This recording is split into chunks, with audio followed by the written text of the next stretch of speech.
We might go live later on this afternoon after today's court closes down. We'll see. I might go. Keep an eye out. We might go live today, but let's take a look at these text messages as this Diddy case sprawls. All right, what do we got here? A local user, MacBook. All right, I love you. Oh, hold on, let me figure out early who's who. All right, so blue is Cassie. All right. The reply. Oh, so this is Cassie sending a text message. Let me look at the date real quick. All right, that's 2012, July 2012. Diddy replies, I love you more. Cassie sends a text message starting to reread now. Before I start, I just want to say thank you and I love you. If there's anything I can do today for you, bring you to help make your day better, please hit me. He replies, just love yourself and be happy. You really give me the day to put yourself into my shoes. Be me for the day. And I promise I will be you. And let's communicate, whatever. Okay. Then Diddy replies again. Pair notes at the end of the day. Compare notes, he meant? What is this going to show me? Why was this submitted as evidence? Just because they exchange I love you? So what? All right. Cassie writes, okay, I love you. Then writes, and have a great day, a great productive day. Okay. And all right. I mean, we kind of know about, she already testified and admit, like, nah, I loved him. I did anything for him. They asked him, do you still love him? She said, I have love for our past, So, all right. That's text one. Looks like there's 11 here. Okay. We got Cassie. Okay. I'm finishing up. Is everything okay? Diddy says, yeah, if you want to talk to me, you have 20 minutes. Then he writes again, thinking about going to Europe next Friday. Was trying to talk to you about that, but you changed up the energy. Let's talk about that later. Okay, now we're getting a little bit more context. Cassie then writes, I'm sorry. I want to finish this mixtape just as much as not more. And I'm running on everyone else's time. I'm ready. I'm just frustrated. Then she writes again, are you okay? He writes back, that's why I'm telling you to make me a schedule. Okay. And she writes back, okay, we'll work on it, but I need your priority list. I don't get nothing crazy from that. Diddy's a very, very center of everything guy of a lot of operations and a lot of people, and he's got a schedule. One day he's in this state, the next day he's in that state. One day he's in this country, next day he's on that in that country. He's working. He's got his personal life that's actually obviously all over the place, right? The guy got a schedule. She's trying to work around his. He's trying to work around hers. At least she's coming here, and she's saying that she's trying to work on her mixtape. So that also shows that everything that she's doing, music and career wise, isn't from Diddy. Well, isn't necessarily stopped or just controlled green light, red light from Diddy. She's saying that I'm over here working on my mixtape, right? Because be clear, people, no matter how controlling people think that Diddy may or may not be, when it comes to you being a musician or artist, right? You're not going to make me believe that people can't go hustle and flow with it. I know a lot of people that successfully made EPs, classic music mixtapes, singles. They bump out they trunk. They make it in the corner or the closet of the apartment. People got in-home little studios, little cheap studios. Sometimes you hear stories of mega mixtapes or mega songs that just happen to catch on and become hits were made in my bathroom studio. Like, and I'm just trying to say what's real, people. Don't ever think that you want to embark on a type of journey. And of course, there's power figures that can be gatekeepers in particular industries, arenas, or companies that maybe you want to get into. But your grind is your grind. Your effort is your effort. Be the leader of your own team. Oh, one day I want to be on Bad Boy. Okay, cool. Well, sooner or later, then you're gonna have to cross paths with Diddy, and he's gonna have to give you his blessing. Okay, cool. But doing music, who's stopping you? Who's stopping you? People record videos on cell phones these days, high quality at that. Tory Lanez, he produces, makes his own videos, does his own editing, does his own writing, right? Dare I say something that might piss some of y'all off? Cassie ain't the most talented person in the world. What is it? That damn BET or 106 and Park footage, which is like, this fucking girl can't sing for shit. She don't really have talent like that. Let's keep it 1,000. Cassie ain't really talented. All right. She's a pretty image face. And we see that a mile a minute in the industry. You got the beautiful woman, somebody with a bag, or somebody that could push a button, puts her out in front. Next thing you know, 106 in Park, newspapers, headlines, big record deal company behind you, a name or person behind you. Cassie goes nowhere with her talent or without her beauty. I mean, without Diddy or without her beauty. One of the two things, because her talent just isn't there. All right. I didn't see no stage presence from her. It's not like she's one of the for the younger kids, boy and girl groups, like she could dance her ass off, like let's say a Ciara, right? Ciara could sing better than Cassie, but Ciara's not the best vocalist. Okay, she's got the whole stage presence and act and all of that on lock. You know, Ciara's very talented. All her early music videos that we saw were based on dancing and performance, right? And of course, when you're in these $1 billion studios, everybody sounds like Mariah Carey. Everybody sounds like their voice is through the roof. Ciara doesn't have the best voice, but she has a lot of other things and some vocal capabilities, and she became a star from it. Cassie is levels and levels beneath that because she don't even have the other talents. I see no talent in Cassie. Let's keep it 1,000. Let's keep it 1,000, B. Let's keep it a fucking 1,000. So Cassie doesn't get to becoming anywhere close to what she is right now, in my opinion, without a Diddy type of person that's saying, okay, let me move her. No, no. So she's over there making her mixtape. Nobody's buying it unless Diddy's buying. All right, let's keep going. Thinking about going to Europe. Okay, we saw that. I'm sorry, I want to finish the mixtape. We saw that. All right, that's what I'm telling you. Make a schedule. Okay, we saw that. All right, next text message. Next text. 3 of 11. What is this? Oh, y'all got me. The third one of the 11 is an ad. Oh, y'all got me. That's a good one. Okay. Number 4. All right, what do we got? We got Diddy. I'll do Jade and Mike. Will Fauna Ray or whatever. Is that like news or media outlets or something like that? That's what she put. My bad. And then Diddy says, and Madonna, and the Madonna. Okay. Then, so in what order? I don't think I'm going to be able to finish 4 songs today. Okay. Diddy says that's for next 2 to 3 days. Okay. Cassie puts, oh, okay. Diddy puts, just keep grinding. Cassie puts, okay. All right. He's leading or helping to guide your schedule and your productivity for making music. Talk about the one with Madonna. What's that? A feature? It looks kind of helpful right here. All right, number 5. What do we got? We got Cassie. How's your day? Diddy. I'm good. Need to go to the doc. Cassie. Yeah, we did a lot. Oh, so this must be talking about a freak off. This is like, yo, I gotta go to the doctor. She's like, oh, what's going on? No, she knows. I gotta go to the doctor. Yeah, and then even the we thing though. He's telling her like, yeah, I'm fucked up from allegedly this freak off that we was just at. And she's like, yeah, we did it up, man. That shit was crazy, wasn't it? He writes back, what you mean?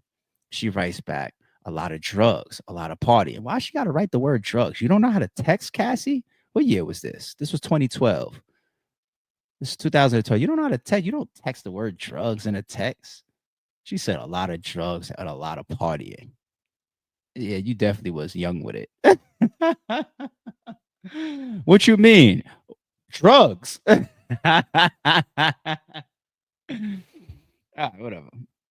And then Diddy puts, you feel sick? I'm sorry. That's also showing that, yeah, you did them too. She puts, why you sorry? Okay. I hope we get the rest of that. Because that almost would sound like a lead into her say, like, nah, nigga, I did the drugs on my own. Allegedly. You don't gotta apologize for me. She said, why you sorry? I hope we got the rest of that. Okay. Diddy, studio, cutting vocals, workout after. Get my shit together. My bad. Actually, that was Cassie. All right. So she's out there moving and grooving. He writes back, let's go. She writes back, have a great day. I love you. So they're in love at this point. This is in 2012, once again, still July. Well, at least they're saying it. Okay. Diddy says, please air me my pics. Diddy says, what you doing? Diddy says, hello. So this was in a span of from the first text 5:53 p.m., then 8:37 p.m., then 8:37 again. Hello. So he's just trying to show that a span between a little over 2 hours, 2 hours and a half, he didn't get a reply. So he's like, yo, what's up? What you doing? Hello, you there? So people do that every day, B. All right. And especially when people see, here's the thing too. Like, you're gonna have people that read that last text message and gonna go, see, he's controlling, like he's a jealous person. If she don't reply, and I do believe that. So part of my sarcasm right here. I just like to look at things from both perspectives. See, he's a controlling person. Look, he's got a text message saying, hello, what are you doing? Where are you? What? And people are gonna jump with that. But then you also got a lot of people, they understand how their communication goes, right? You ever be with somebody and you develop certain patterns and understandings that within this particular relationship or this friend that I have over here, I know that this is a person that if I text them, I might not get a reply for 4 hours because of their lifestyle, because of the way they are. They might be a procrastinator, whatever. They might sleep during the day. Then we might be in different time zones. Whatever the relationship and the situation amounts to, then you might have other situations and relationships that you know that anytime they text me or I text them, it's usually within like 30 minutes because I'm texting somebody that's glued to their phone. I'm texting somebody that's always responsive and always providing communication, right? People are married and have and live together or in relationships and they talk throughout the day.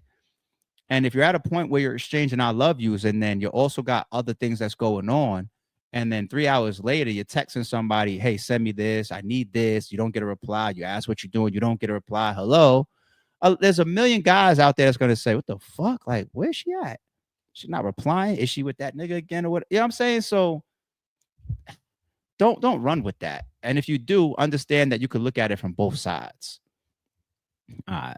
Let's go to 7 of 11. Oh, y'all got me with an ad. Good one. All right. 8 of 11. Good morning to my king. You mean everything to me, she writes. I will never have the greatest day of my life until you're back home. That looks great for him. What are you doing? All right. This is still all July 2012. Diddy writes back, meeting, about to call you. Okay. Then she writes, I don't really have good service. He writes, where are you? She writes, eating at a diner at the Beverly Hills Hotel. He writes, okay, so call me later. I'm free for the next 20 minutes. Whatever this is redacted, need to talk to you. So this is probably a name under there. All right. Number 9. Hello, I sent them yesterday. That's probably an answer to the pictures that he asked for. Pop Cell. Did she change his name or something shit like that? What is this? Because they said in her testimony she called him Pop, I think. All right. Not all of them. And then Diddy says, what you doing? Why does it go from Pop Cell to Sean Combs here? Whatever. Okay. She writes, okay. Then writes back again, vocals. How are vocals going? He asks. She puts, they're good. So she's getting a lot of work done, at least from these text messages outside of him. And there's a bunch of independence being shown outside of him too, because when we hear the testimony of he would get mad and I would lose the house, the car, the jewelry, this, right? What it looks like is what that picture and that testimony paints is like you're up underneath him and you can't do nothing without his approval. But then at the same time, we end up hearing testimony when she says he allegedly awed me towards the end of my relationship and it happened at her place. There's also testimony in times where they're talking about, him visiting her family and talking to her parents and all this type of stuff. She has a level of independence that we're seeing. She's doing music and mixtapes on her own, and he's guiding her, sending her, hey, all right, this is the order of Madonna on this in this order, and where you up to? She's like, I'm over here laying my vocals. I'm about to do in this meeting. I'm trying to go to Europe next week. Or so everything isn't like making the band where he's got to walk into the living room and say, studio yes or studio no for you today. Like, that's TV shit. This is her, God knows where. Like, look at where you at? I'm eating right now. I'm at the Beverly Hills Hotel. I'm doing my thing. All right, cool. Talk to you later. Send me the pictures. Right. This is establishing levels of independence that I think is good for the defense to show because not everything is just sitting there in his shadow waiting for like a jail. Like I say, when you eat, sleep, piss, like, no, people, cut it out. Cut it out. She got her own crib and she's moving around on her own as a grown ass woman. All right. He asks, how are vocals going? She says, they're good. I have all those sores on my tongue, so it's kind of uncomfortable. Ugh. You over here telling him like, yo, I'm trying to fucking lay these vocals, but the freak off got my mouth and tongue all fucked up. Imagine, imagine a woman texting her man, the sores in my mouth got me fucked up today. Where do you go with that as a man? I think most men would say, like, I'm cool on you. Then you got another wave of men that's gonna be like, I'm cool on you until you clear that shit up. Then you probably got Diddy, who's gonna answer like this. Let's read it. They're good. I have those sores on my tongue, so it's kind of uncomfortable. Oh no, wait. No, this is still her. My bad. And I think I have another UTI, urinary tract infection, right? Is there follow up to this? What is the response to that? Hold on. That last text message was what day? Oh, I don't got it got the oh no, all right, there's dates on it. That was July 16, 2012, when she's telling him at 10:30 p.m. about the sores. Do you got something after this? Yeah, 10:55 p.m. Diddy says, can you make it? I think it would be good to go with Will tonight. Rube can take you. We're sending her a driver or something like that. She replies back, this is still no, that's now this is the next day. Now it's just 2:30 in the morning and on 7/17. How are you? I love you. So he never, well, at least they don't got evidence admitted of how he responds to her saying, I got sores in my mouth. What the fuck, yo? But you know what else that shows? Normalcy. Normalcy. Let's keep it 1,000. There's a lot of women and there's a lot of men in this world. If they are in a loving relationship, and she's saying, I love you a million times, if you're in love with somebody, not only are you in love with this person, but you're becoming dependent on this person, career wise and all type of stuff, as she's saying, right? You need this relationship to remain as strong as possible for multiple reasons: emotional, success wise, preference wise, whatever. You just want to make him happy. You keep testifying and telling the world. You catch some sores in your fucking mouth, allegedly from a freak off. Or you catch a UTI. Again, the text said, right? You know how many people in this world is gonna hide that and just not tell nobody? Until these sores go away, I just ain't gonna kiss. Until this urinary tract goes away, I'm just gonna avoid fucking or whatever. You know what I'm saying? I don't know how much you could avoid fucking the way they painting these freak offs and shit. They scheduling it. All right, listen, we getting together at 9 p.m. We're gonna schedule it until 3 a.m. What the fuck? But the way that you could text, if you could just so freely text that to your partner, that shows normalcy. How's the vocals going, bae? They going good. It's just my tongue is a little sore every time I try to hit that high note from the fucking sores that I got in my mouth from the freak off and sucking off all these escorts that came in again. Oh, by the way, yeah, that urinary tract that I had infection is back. That's normalcy as shit. Like y'all talk to each other like that. That shows that this is what y'all do. This is consensual. It's nasty as fuck, but this is what y'all got going on. And y'all casually text each other about the shit. That's what that to me, you would think that, all right, it's nasty for these to be submitted and everything like that. The consensual angle shall be one of the strongest angles for Diddy. All these adults know what the fuck they doing. Peep these text messages. All right. She writes, how are you? I love you. This is 2:30 in the morning, following up after her tongue is hurting and shit. He writes back, I'm missing you. She writes back a sad face. She writes back, staring at our picture from the plane. I miss you. He writes back, I love you.